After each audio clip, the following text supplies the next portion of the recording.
Hi, and welcome to the certification exam rapid training for the SC-200 exam.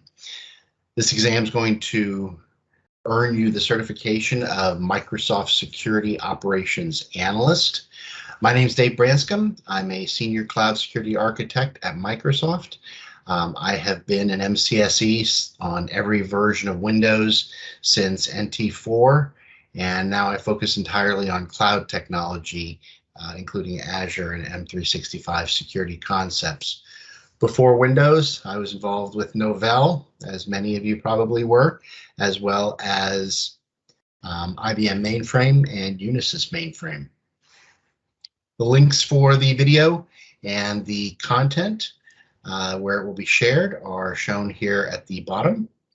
So you're welcome to check those out as well. Now, my goal with this session is to make sure of a couple things. I want to make sure that you understand the exam objectives as they're outlined by Microsoft at the link that's been shown. And I'll share a couple things that help me to prepare and areas where you may want to focus your attention on as well. And hopefully this won't just be an academic exercise, but it will give you some ideas about how to put these technologies into practice in your own environment. Now, in this particular deck, there aren't a lot of animations, mostly screenshots. Nevertheless, it may be beneficial for you to play the deck in slideshow mode so that you can see all the content correctly, and so you can also click on any links that are stored on the slides. The next slide that I'm going to show you allows you to click on an exam topic, and it'll allow you to skip straight to that section of the deck. So if you're doing the training over a period of multiple sessions, you don't have to click through each and every slide in the entire deck to get to the one that you want. So as I mentioned, if you're playing the deck in full screen mode, clicking on one of the four boxes here will take you immediately to that topic. We're just going to go through them sequentially, so we'll start with certification. Now, the link on this slide takes you to the exam requirements as defined by Microsoft. So if you want an outline of those exam requirements, you can download it here. Now, taking and passing the SC-200 exam, as I mentioned, will earn you the certification of Security Operations Analyst Associate. This is one of the Microsoft Certified Associate exams.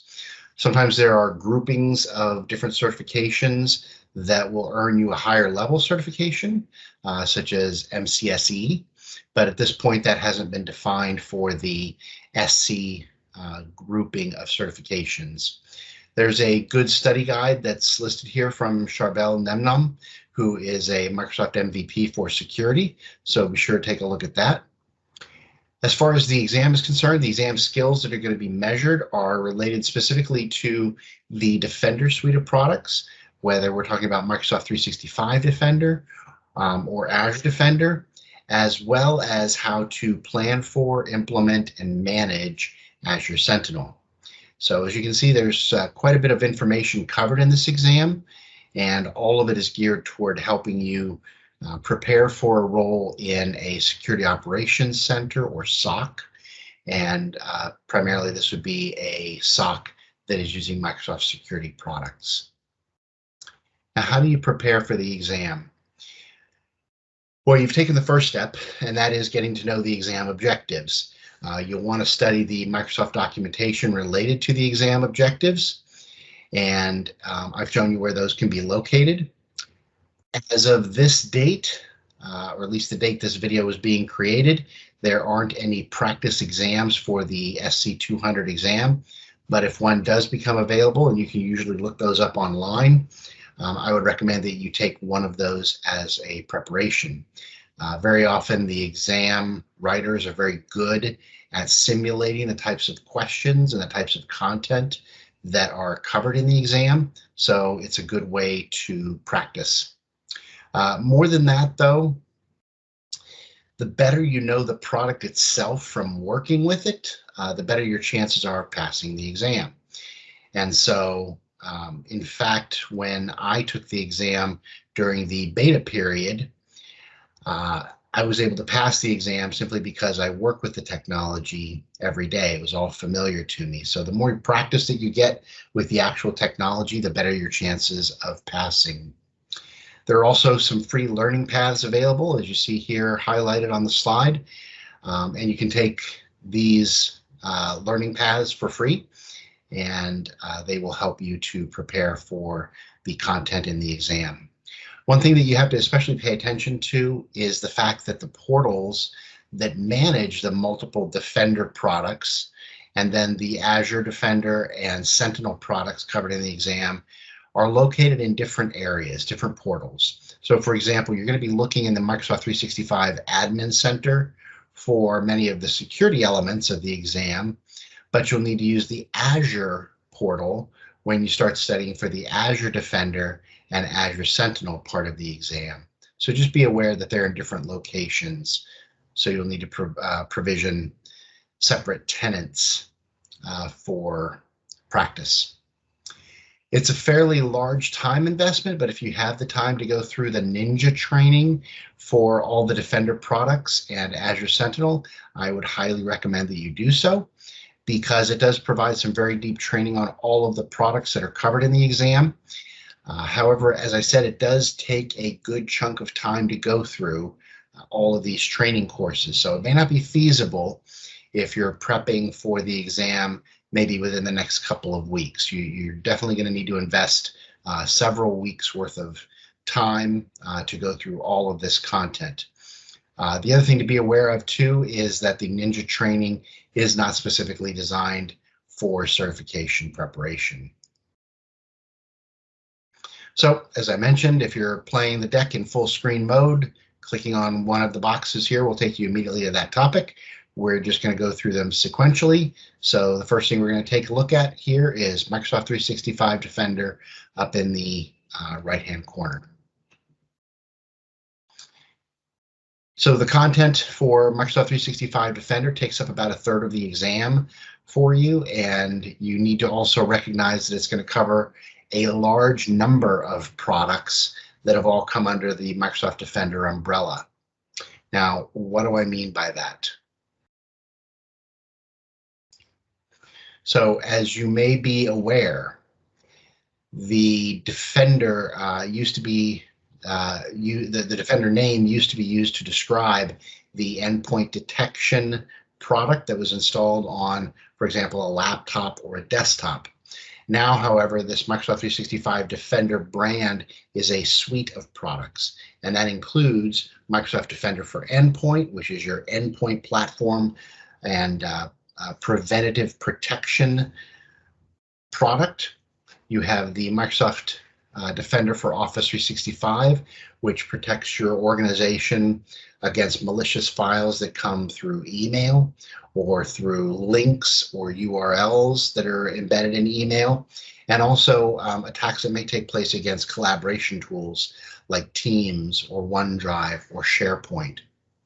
Microsoft Defender for Identity and Azure AD Identity Protection, they are tasked with analyzing your authentication traffic, identifying, detecting, and investigating some of the more advanced authentication type of threats, identifying compromised identities, and any kind of malicious insider actions that are directed at your organization. The last one that's listed here is Microsoft Cloud App Security, and while it's not technically under the Microsoft 365 Defender umbrella of products, it is addressed in this exam because it takes signals from those sources and provides a comprehensive cross SaaS or software as a service solution that provides your organization with visibility, with the ability to apply data controls and threat protection to your various cloud apps.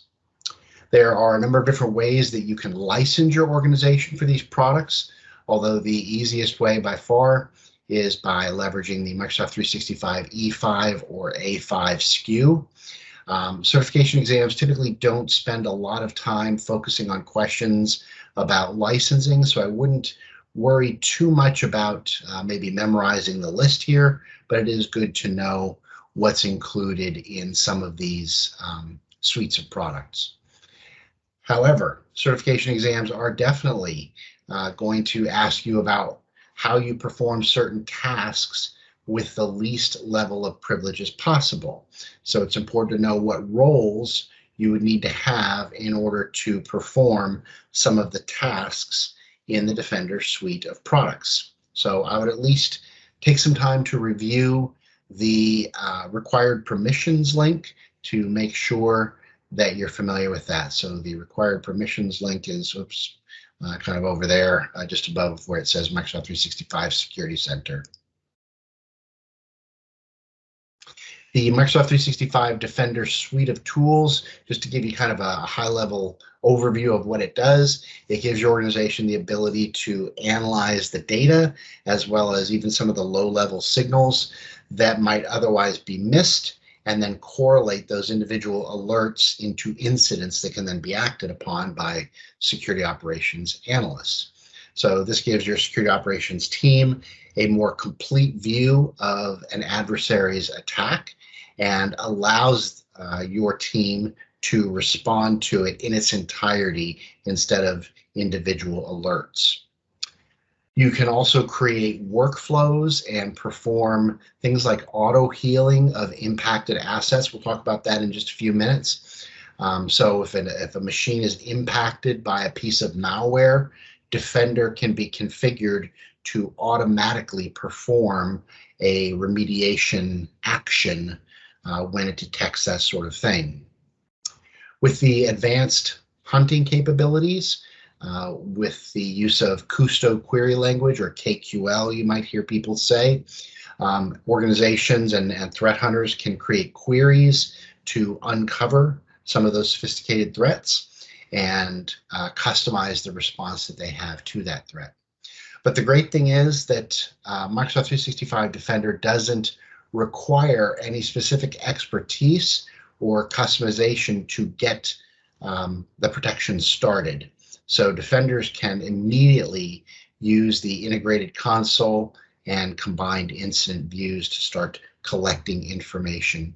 As you'll see as we go through the deck, there are some videos and interactive demos listed on the slides.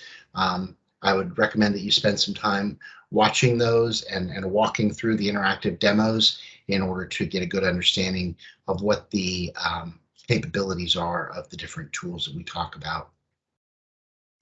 So we're going to take a look at one section of Microsoft Defender 360 or Microsoft 365 Defender. The first one is Microsoft Defender for Office 365.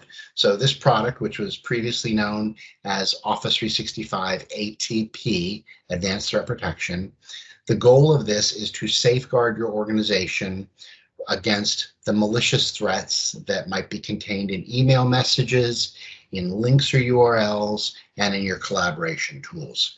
So you can configure Defender for Office 365 to do things like set up threat protection policies to set the appropriate level of protection within your organization. You can view real-time reports to monitor Defender for Office 365 and its performance within your organization. How many malicious emails has it caught? How many phishing emails has it caught? You can use the configurable anti-spam and anti-phishing controls to investigate, understand, and even simulate the different types of threats that are facing your organization. 0-hour auto purge, which is about halfway down there in the bullet points, lets you remove messages from your organization's mailboxes if an investigation determines that an email message that was sent to many people contains a malicious link or some piece of malware. You can retract that message from all the mailboxes in your environment at once.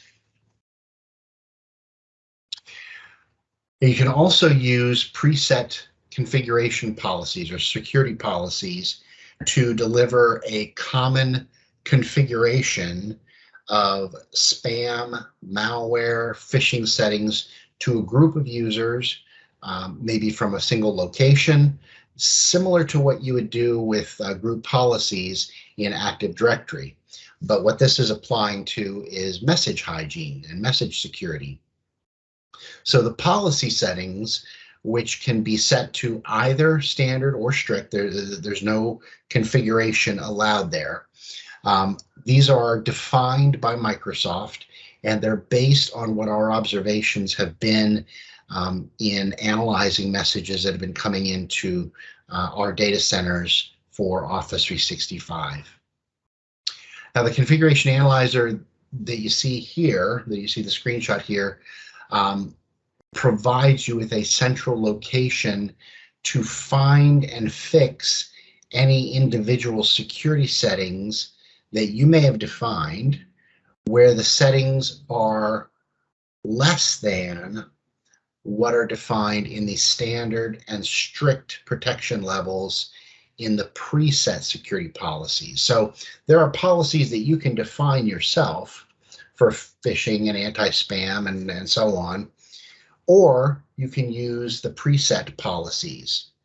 But you can also compare your configured policies against those preset policies to see where the divergence is and to see where there might be areas for you to strengthen your policy configuration.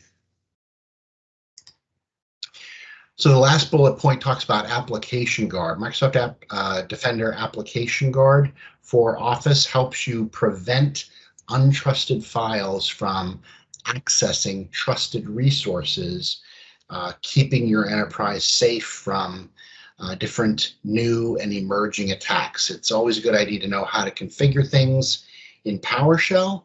So as you see here, you've got the PowerShell command for how you enable Windows Defender Application Guard. So make sure you take note of different commandlets that are referenced in any of the online documentation.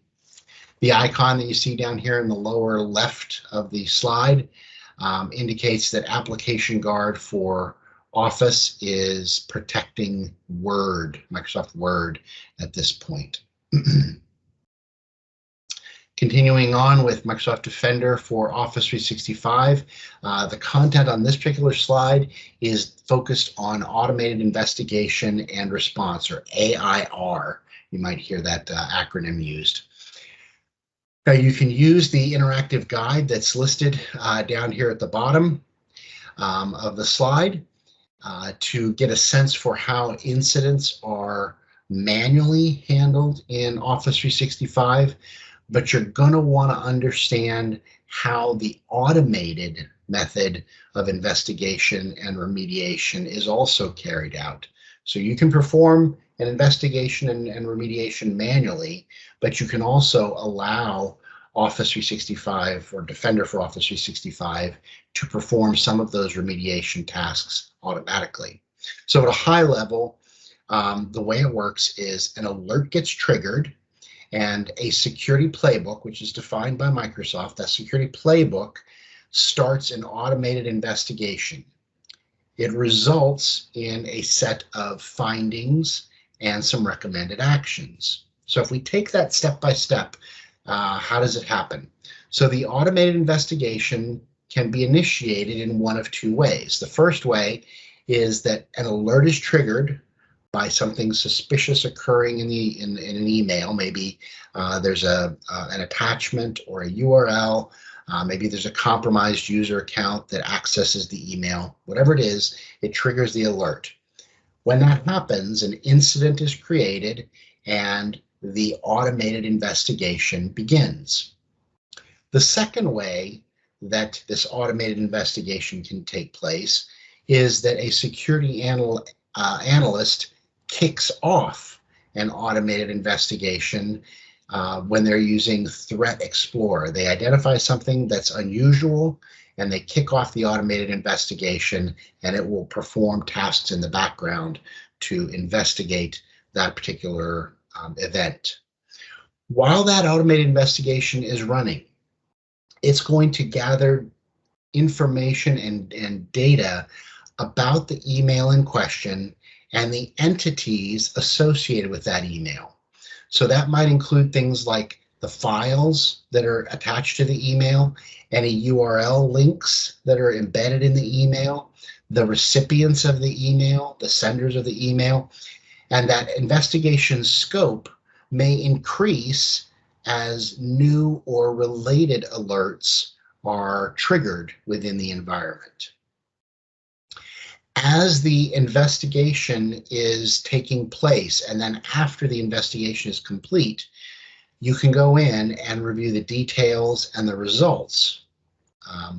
And these results might include things like recommended actions that you should take to respond to the threat or to remediate the threat that was found. Then your security operations team reviews the investigation results and any recommendations that are provided by the automated investigation remediation tasks, and it either approves or rejects the remediation actions.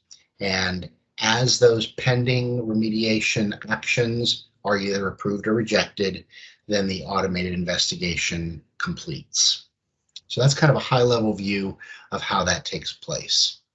You may want to remember kind of how that happens as far as the exam is concerned. Continuing on with Defender for Office 365, it isn't focused entirely on defense, though. There is attack simulation and training. So what this does is it allows you to run benign cyber attacks and simulations of cyber attacks on your organization to test your security policies and the practices that you put in place, as well as helping to train your employees to increase their awareness and decrease their susceptibility to phishing and other email-based attacks. So as always, be aware of the permissions that are required for managing the attack simulator, as well as any permissions that are needed for creating simulation payloads. So you want to make sure that you understand what person or what permissions will allow you to do what tasks. There are pre-built templates that you can use for running the simulated attacks. So there might be a template that says a fake Facebook friend request or a request from a bank to have you reset your password. These are the kind of templates that you would send out to your users to see if they're susceptible to phishing. But you can also build your own custom payloads as well. And that's the middle bullet point there listed. So you might want to take a look at how to create those custom payloads. Finally, the attack simulation can help you understand how you might improve your organization's security posture. So we'll show you some examples of some improvement actions you might take, for example, requiring MFA for administrative roles. And it can also show you the success rate of your attack simulation so that you have an idea of how vulnerable your users might be to certain types of email-based attacks. All right, so moving on, we're going to start talking about Microsoft Cloud App Security, or MCAS. Now, MCAS integrates with a wide variety of tools in the M365 suite. So for example, MCAS integrates with Azure Information Protection to ensure that as your data moves from one cloud application to another, it is protected using Azure Information Protection. And there's other areas of integration with Microsoft Defender for Endpoint, Azure Defender for Identity, Azure Sentinel, and so on. That means that you need to know generally, from an exam perspective, what is possible to do in MCAS, and it's especially worthwhile to understand the integration points with the other products in the M365 suite of products.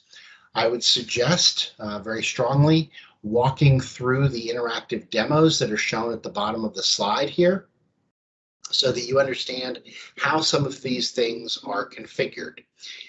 It's also good to get a firm grasp on the concept of conditional access application control.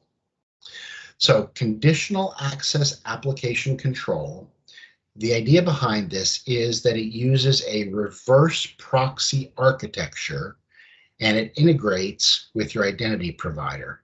And in this case, what we're talking about is Azure AD. When you integrate it with Azure AD, conditional access allows you to configure an application to work with conditional access app control. What this does is it allows you to selectively enforce access and session controls on your organization apps based on a condition that's defined in conditional access. So the condition defines who, maybe which user or which group of users, and what, which cloud apps, and where, what location, what network. Those are the three conditions that it looks at to define where the conditional access policy is applied. After you've determined that the criteria has been met for that specific policy, then you can route users to an app accordingly. Okay? Microsoft Cloud App Security also lets you apply Azure Information Protection labels automatically to your environment, as you see here. You can apply these classification labels with or without protection. So you can apply a label without encrypting the associated document. It can also allow you to apply a governance action. You can also investigate files by filtering for the applied classification label, for example, confidential, internal, public, personal, secret. You can look for those types of classification labels as you're doing a query, and you can use those classifications to give you greater visibility and control of the sensitive data that your organization is storing in not just Microsoft Cloud, but third-party clouds as well. All right, Insider Risk Management. Insider Risk Management is a relatively newer capability. It's been enabled in probably the last year or so in Microsoft 365, specifically with the E5 SKU or the compliance SKU. So you'll need to understand the use cases for Insider Risk Management and how it can be configured. Now, when you set up Insider Risk Management, which you can do with the interactive demo at the bottom of the slide, the way that will work is Insider Risk Management policies. You'll define policies that determine which users are in scope for a policy and which types of risk indicators are configured for alerts. Now, policies can apply to all users in your organization, or you can define individual users or just groups of users for management within a policy. Policies also support content priorities to focus policy conditions on, for example, a specific Microsoft team, a specific SharePoint site, maybe data sensitivity types, data labels. So you can apply Insider Risk Management to those types of what we call content priorities.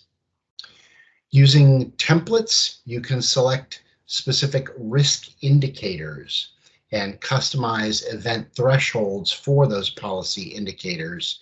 And effectively what that allows you to do is customize the risk score that's associated with a user's action.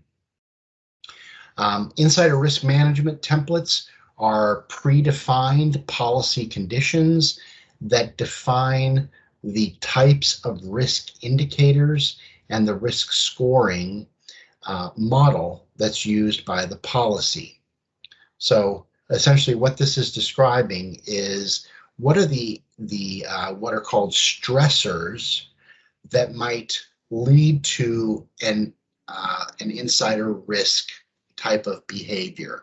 For example, if an employee gets a bad review, that's a stressor that might cause an employee to try to do something that might compromise the data within the organization.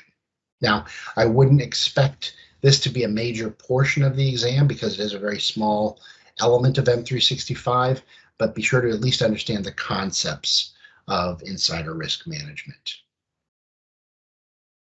All right, moving on. Microsoft Defender for Endpoint.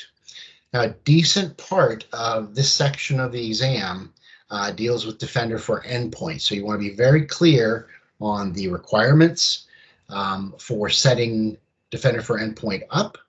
You want to understand the supported operating systems that you can install Defender for Endpoint on. And as always, you want to know the permission structure, which roles can do what, and maybe how to set that up in PowerShell, as you see down here at the bottom of the slide. It's going to be important also to know how you can find workstations on your network that are not protected by Defender for Endpoint. So there's a link under Device Discovery Overview that helps you to understand how you can do that. You'll also want to know how to be able to configure Defender for Endpoint to scan and update certain types of network devices. So things like Cisco or Juniper or Palo Alto devices can be updated via a workstation that is running Defender for Endpoint if it's scanning those devices. If you look at network devices supported, that's where you can get more information about that. The last bullet point, creating device groups. This is very important as well. So you may have certain groups or users who have responsibility for remediating issues on certain groupings of machines in your organization. Maybe that's because of a geographic grouping or a departmental grouping.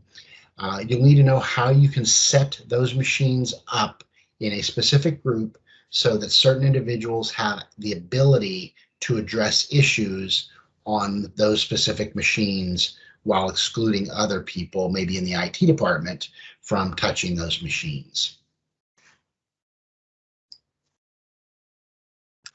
Continuing on with Defender for Endpoint, there's several major areas of Defender for Endpoint that you could theoretically be tested on. Primarily, some of the things that you're going to want to pay close attention to are attack surface reduction, the second bullet point here, how you can enable those with PowerShell, as well as endpoint detection and response. So attack surface reduction rules, or ASR rules, help prevent actions that malware often uses or abuses to compromise devices and networks. And like I said, you're typically going to want to know how to do this with PowerShell. However, ASR, those rules can also be configured using MDM, SCCM, a GPO. There's different ways that you can enable the attack surface reduction rules. You'll also want to be clear on the way that you can connect to a remote machine that has had an alert generated on it. So how can you connect to a machine using the live response capability? How can you collect data from that machine? And how can you isolate it from the network if we identify that the machine has been compromised? So there's just a couple screenshots there that give you an idea of what those commands look like in the GUI that will allow you to perform some of those things. Now, just like with Defender for Office 365, Defender for Endpoint has AIR, Automated Investigation Remediation capabilities, and these are designed to, again, examine alerts, take action to resolve any breaches or malicious activity on the machines. There are a couple different levels of automation that can be applied to that remediation. The automation level that you choose affects whether remediation actions are performed automatically. In other words, they would be using full automation, or if they require approval from a human to kick off that remediation. And that's what we call the semi-automatic type of remediation. So understand those automation levels and also how those would be applied to those groupings that we talked about just a few minutes ago. There are two different identity tools covered in the exam. The first is Azure AD Identity Protection. So primarily this is focused on securing your cloud identities. Azure AD Identity Protection allows your organization to accomplish really three different tasks. First is automating the detection and remediation of identity-based risks. The second is investigating risks using data that has been collected in the portal. And third, exporting that risk detection data to third-party utilities, for example, a SIM or some other type of device that manages security information so that the further analysis can be done on that.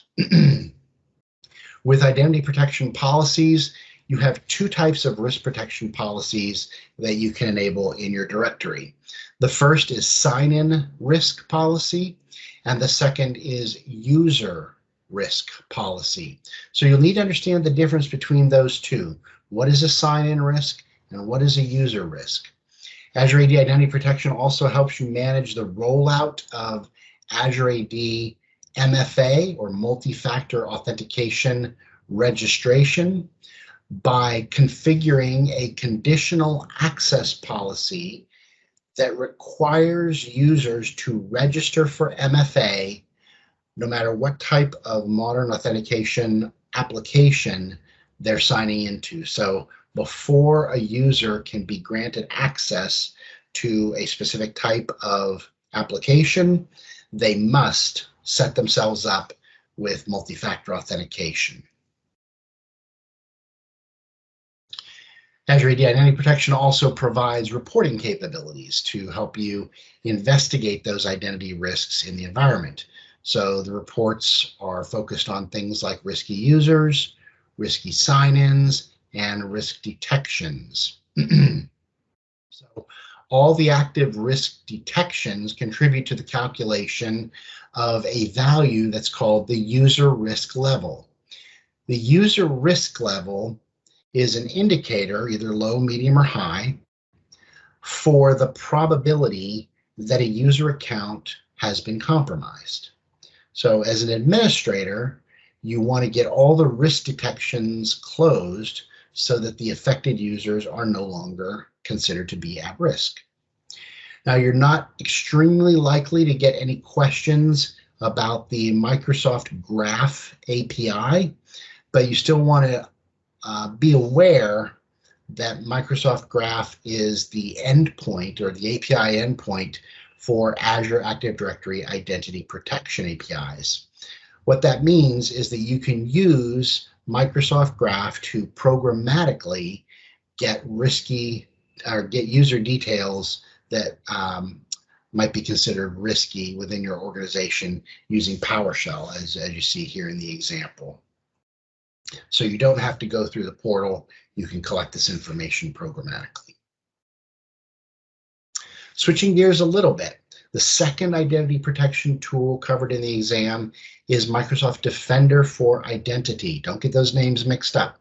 Microsoft Defender for Identity used to be called Azure Advanced Threat Analytics, so Azure ATA.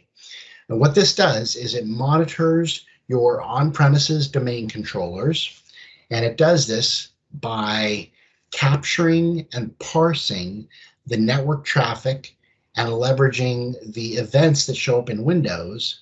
It gets that directly from your domain controllers. It then analyzes those sets of data for attacks and threats. It also uses machine learning to profile user activities on your network so that it knows, for example, this person rarely logs into the finance server. So when there's an attempt to do so, it elevates the risk of that action. It considers it a slightly more risky action. And if you combine that with other elements, it may indicate an attack is taking place. From an architecture standpoint, the Defender for Identity standalone sensor supports installation on a server that's running Windows Server 2012 R2 or Windows Server 2016, including server core. So you can install the sensor on server core. It can be installed on a server that's running as a member of a domain, or it can be part of a work group. Getting back to Microsoft Cloud App Security, MCAS, that we talked about a couple slides ago, MCAS can leverage the on-premise anomaly detections from Microsoft Defender for Identity to detect and alert on sensitive data exfiltration that's taking place within your enterprise. So it then can analyze the activity and the alerts based on UEBA, or User and Entity Behavior Analytics, to determine risky behaviors and provide an investigation priority score for your incident response team so that they understand that something has a high priority or needs to be investigated immediately. All right, now let's move on down to the lower left corner, mitigate threats using Azure Defender. So the second topic that's covered in the exam is about Azure Defender. This content, again, will take up about a third of the exam for you, and the Azure Defender suite of products also covers a wide range of offerings. So it will take some studying to get comfortable with them, especially if you're not familiar with the underlying workloads like Kubernetes or containers. Azure Defender is the cloud workload protection feature that is configured in Azure Security Center. So to set up many of these things in your demo environment, you're going to be configuring this in Azure Security Center. What Azure Defender does is provide security alerts and advanced threat protection for virtual machines, for SQL databases, containers, web apps, your networking components, and a number of other different products and solutions.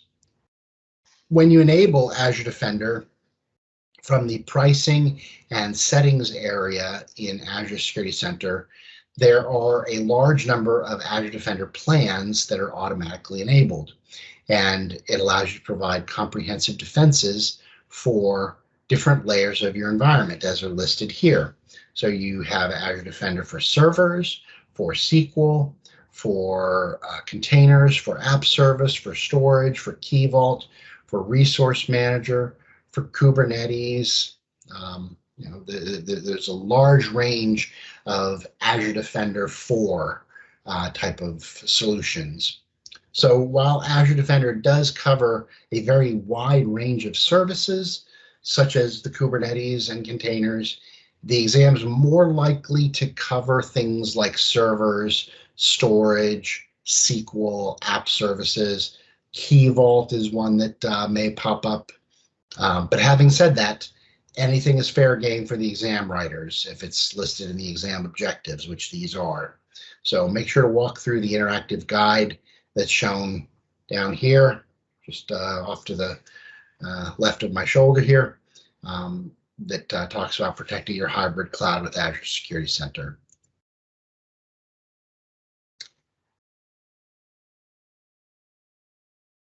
When you talk about Azure Defender, as I mentioned, Azure Security Center plays a large role in this because Security Center is where you collect data from your Azure virtual machines, your virtual machine scale sets, your IaaS, your containers, your non-Azure environment, including things like AWS, Google, even on-premise machines.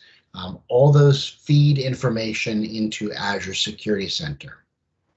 That data collection is required for you to gain visibility into things like your missing updates, misconfiguration of your OS, endpoint detection and protection status, health and threat protections.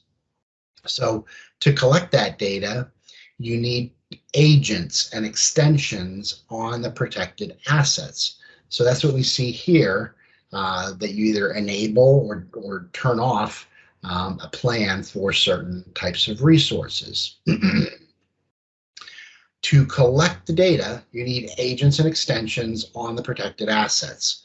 Auto provisioning reduces the management overhead that you have with getting the Defender product enabled for these different resources by installing the agents and the extensions on any existing as well as any new machines to ensure that you have faster security coverage for all your supported resources.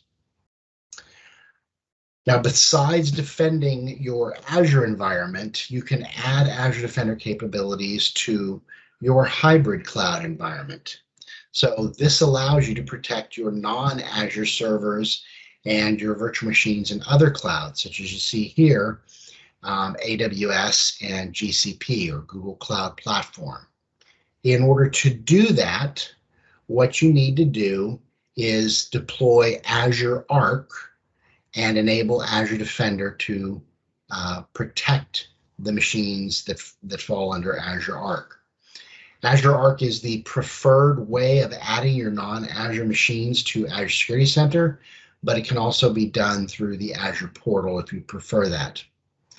When servers are enabled in Azure Arc, they become an Azure resource and they appear in Azure Security Center.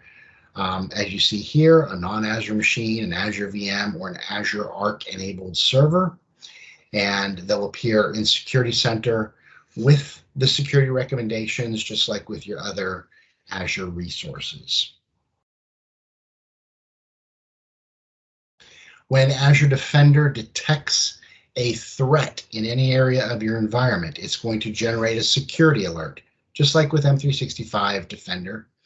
Those alerts are going to describe details of the affected resource, suggested remediation steps, and in some cases, there will be an option to trigger a logic app in response to the threat. So whether an alert is generated by Security Center or if it's received by Security Center from some other integrated security product, you can export those alerts to Azure Sentinel or a third-party SIEM or another external security tool. You can also configure a suppression rule. Suppression rules can be useful in suppressing alerts that you've identified as maybe false positives or alerts that are being triggered too frequently to actually be very useful to you. So just to kind of reiterate what we were talking about there, alerts are the notifications that Security Center generates when it detects some sort of a threat against resources in your environment. Security Center then prioritizes and lists that set of alerts along with the information that you need to investigate the problem, and then it provides recommendations for you on how to remediate the threat.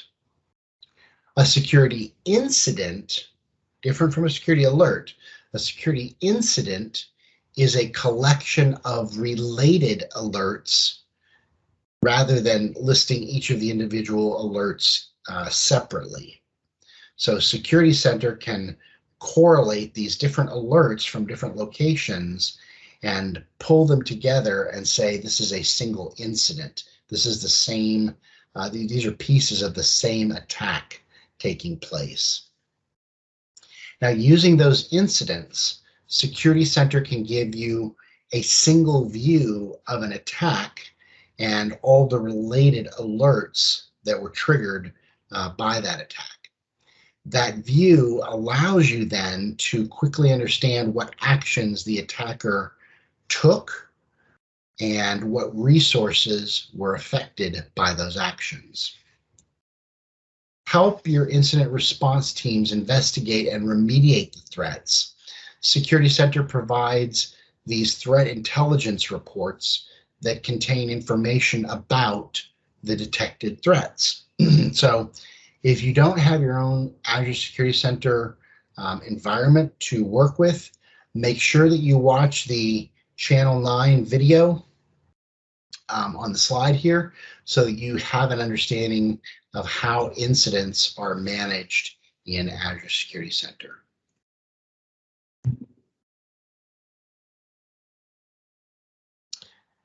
And now we're going down to the last box down in the lower right, mitigating threats using Azure Sentinel. Now, before deploying Azure Sentinel, it is very important to understand your workspace options. So Azure Sentinel is installed on top of a Log Analytics Workspace. So most of the implementation considerations and design considerations are focused on how you create and where you locate that Log Analytics Workspace. The single most important option when you're creating a new Log Analytics Workspace is deciding the region where it will be located. So the region specifies the location geographically where the log data is going to reside, and that may be dictated by things like compliance regulations, GDPR, and so forth. There are three important implementation options, three primary implementation options that you can choose from. The first one is a single tenant with a single Azure Sentinel workspace. This is the preferred design, but in many organizations, it's not necessarily feasible. So there might be instances where you have a single tenant with regional Azure Sentinel workspaces. So a workspace for the US, a workspace for Europe, a workspace for Japan, or something like that. The third option is multi-tenant, where you have multiple instances of Azure Sentinel that are deployed and that are managed from one central location. Now, it's important to know that if you configure a multi-tenant Azure Sentinel environment, you also have to factor in how you're going to administer and perform threat hunts across those multiple environments. So how would you configure your analytics rules, your workbooks? How would you perform threat hunts in those multiple workspaces? Now, as I've mentioned before, it's always important to understand roles and permissions. And so with Azure Sentinel, all the built-in roles grant read access to the data in your Azure Sentinel workspace, but you can still use roles and permissions to restrict permissions down to other types of functionality, to grant other types of functionality. So as I said, reader is one that everybody has those permissions. You can view data, incidents, workbooks, and other Sentinel resources. The second is Azure Sentinel Responder.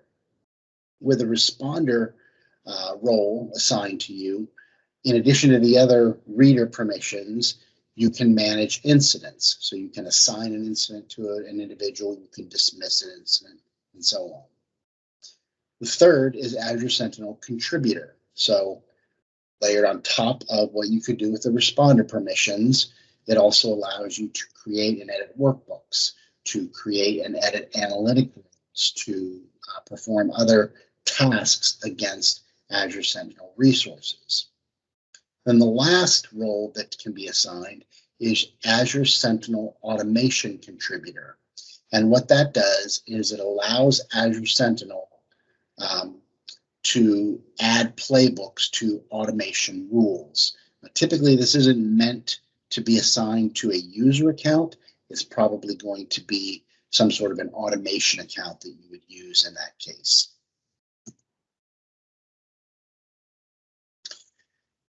So as I mentioned before, you're going to create a Log Analytics workspace for each instance of Sentinel that your organization is going to need. And this is how you would create that Log Analytics workspace.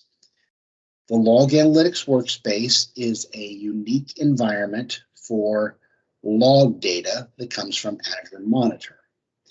Every workspace has its own data repository and its own configuration.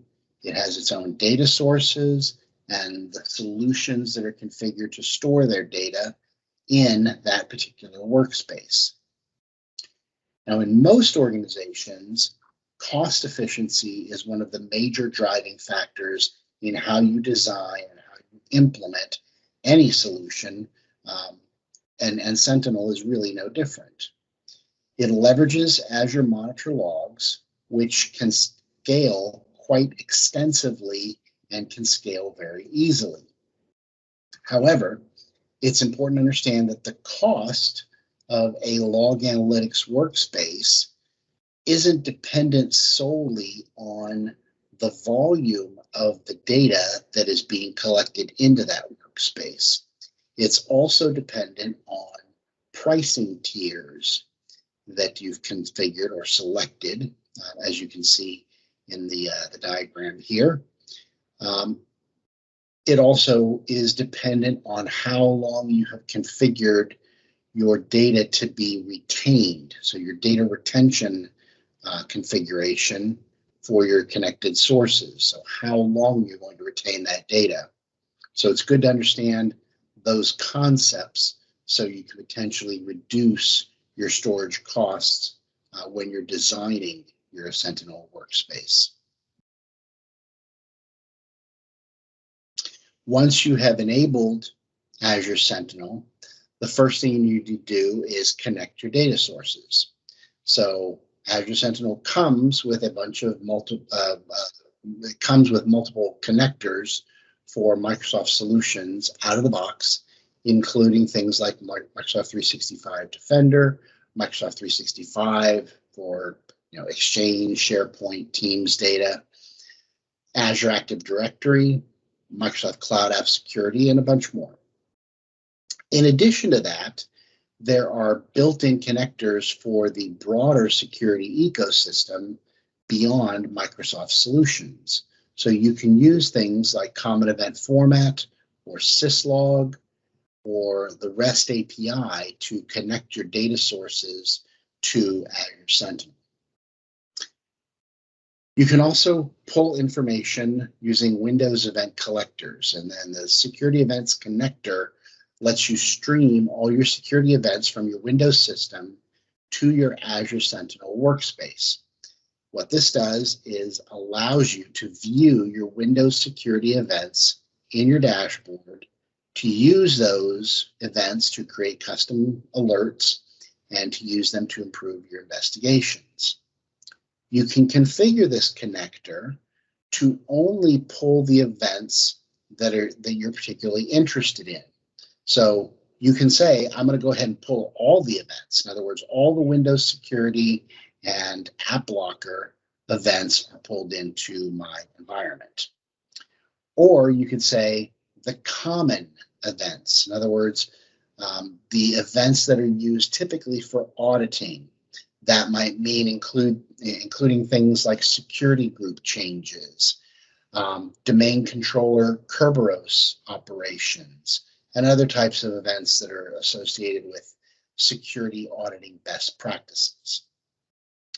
And then if you want to reduce the amount of information that's being brought into Sentinel even further, you can say, I'll take in the minimal Windows events. And so that's a small set of events that might indicate potential threats. So it's going to be looking at things like successful and failed user logins, but it's not going to contain things like your sign out information. So it's going to be looking at just a very small subset of the logs that are generated in Windows, but it's not going to give you as much detail. Azure Sentinel also lets you import the threat indicators that your organization may be subscribed to. So this can enhance your ability to detect and prioritize known threats. So you can stream these threat indicators into your Azure Sentinel environment by using the integrated threat intelligence platforms. There's different products that allow you to do that, like Anomaly, for example. You can connect to taxi servers, or you can use direct integration with the Microsoft Security Graph API. The custom logs data source for the log analytics agent in Azure Monitor allows you to collect events from text files from both Windows and Linux computers. Now, many applications log information to text files instead of standard logging services like your Windows event log, or in Linux, your syslog. Once that text file is generated, you can either parse the data into individual fields in your queries, or you can extract the data from the text file during collection and put it into individual fields in tables.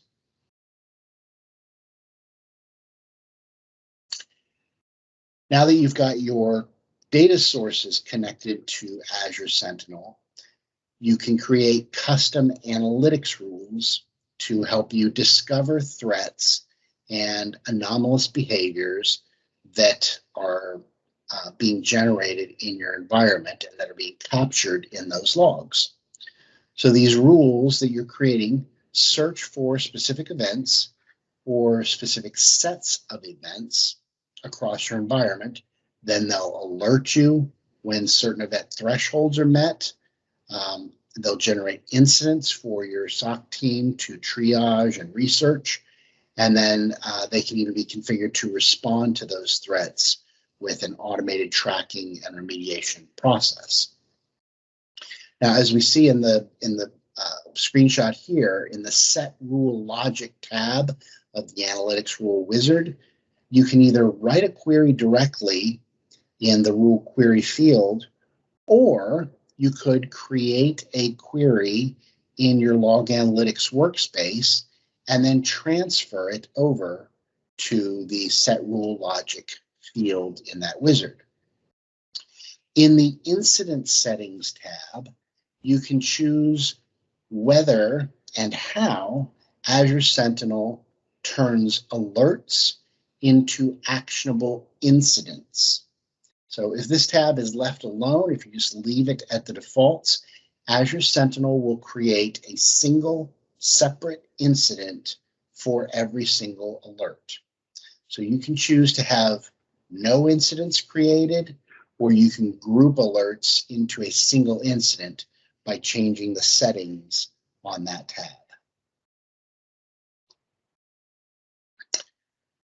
Configuring SOAR in Azure Sentinel. So a SOAR is a system that allows you to automate and orchestrate responses to detected threats in your environment. And Sentinel can be used as a SOAR platform. Now, this particular slide is dealing with playbooks, and a playbook is a collection of the remediation action steps that can be run from Azure Sentinel as a response to a specific type of event or alert. A playbook can help you to automate and orchestrate your threat response. So it can be run manually, a human can kick it off, or it can be triggered by a rule or an automation rule. So when an alert is triggered, you can define that, or when a rule generates an alert, the rule can be configured to also kick off an automation playbook. So playbooks are created and configured and managed at the Azure subscription level. So you use a playbook to respond to an alert by creating an analytics rule or by editing an existing one, so that when the alert is generated, you select that playbook and that playbook will run in an automated fashion as as a consequence of that alert being generated. And this is what the steps in that rule might look like. So it could generate a ticket in ServiceNow, it could send a message to Teams, send an email to someone, and so on. And this is how you would edit an existing rule if there was one that already existed. As I mentioned earlier, an incident is comprised of multiple alerts. It's an aggregation of all the evidence for a specific investigation. But it's going to be important for you to understand how to investigate, how to triage, and how to respond to incidents as part of your preparation for this exam. In addition, you may be asked how you would investigate incidents across multiple workspaces at once. So, for example, if you have multiple Azure Sentinel instances that you're looking at, how could you run an investigation across multiple workspaces all at once? So you'll need to take a look at that bullet point about working with Azure Sentinel instances in many workspaces. The UEBA capability allows Azure Sentinel to collect logs and alerts from all of its connected data sources, analyze them, and then build a baseline behavioral profile for your organization's entities. So how do users behave? How do these machines behave? What traffic is typically seen from this IP address? How do these applications, how are they typically accessed? Then it will use machine learning and different other types of techniques to figure out what anomalous behavior looks like and help you determine if one of those assets, one of those entities has been compromised or is being used to compromise another source. Azure Sentinel workbooks are similar to what you might consider like a Power BI visualization.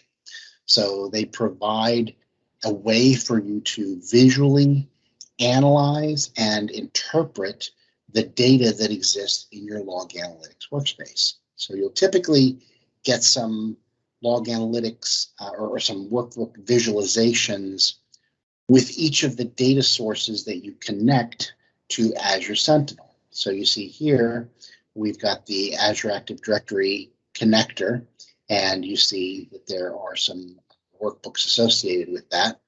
It also tells you which data sources are needed for the workbook visualization to be depicted correctly. However, you can also build your own custom workbooks using KQL as the underlying query language. So you're not limited to just the workbooks that are provided by the vendor.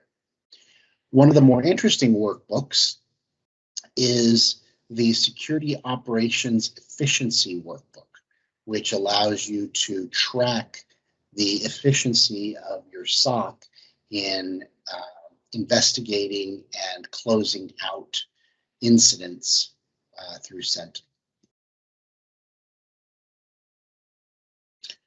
When you open your hunting page in Azure Sentinel, all the hunting queries are displayed in a single table. Now, the table lists all the queries that have been written by Microsoft's team of security analysts, as well as any additional queries that you've created yourself. Each query contains a description of what it's hunting for and what kind of data it requires to run correctly. So in other words, if I'm going to be looking for login data, I need to have access to Azure AD sign-in logs, for example. Now, these templates are grouped according to their various tactics.